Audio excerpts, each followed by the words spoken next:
بسم الله الرحمن الرحيم. يا أيها المزمل قم الليل إلا قليلا نصفه أو انقص منه قليلا أو زد عليه ورتل القرآن ترتيلا إنا سنلقي عليك قولا ثقيلا إن ناشئة الليل هي أشد وطئا وأقوم قيلا إن لك في النهار سبحا طويلا واذكر اسم ربك وتبتل إليه تبتيلا رب المشرق والمغرب لا إله إلا هو فاتخذه وكيلا واصبر على ما يقولون واهجرهم هجرا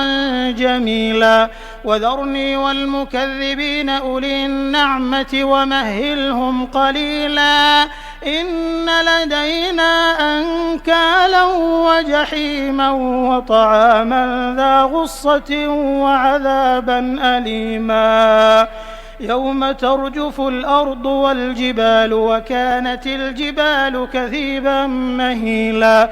إنا أرسلنا إليكم رسولا شاهدا عليكم كما أرسلنا إلى فرعون رسولا فعصى فرعون الرسول فأخذناه أخذا وبيلا فكيف تتقون إن كفرتم يوما يجعل الولدان شيبا السماء منفطر به كان وعده مفعولا إن هذه تذكرة فمن شاء اتخذ إلى ربه سبيلا إن ربك يعلم أنك تقوم أدنى من ثلثي الليل ونصفه وثلثه وطائفة من الذين معك والله يقدر الليل والنهار علم أن لن تحصوه فتاب عليكم فاقرؤوا ما تيسر من القرآن علم أن سيكون منكم مرضى وآخرون يضربون في الأرض يبتغون من فضل الله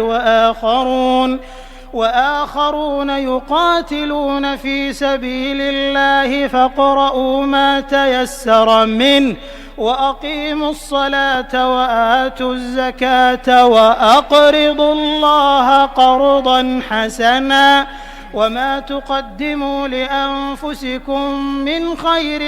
تجدوه عند الله هو خيرا وأعظم أجرا واستغفروا الله إن الله غفور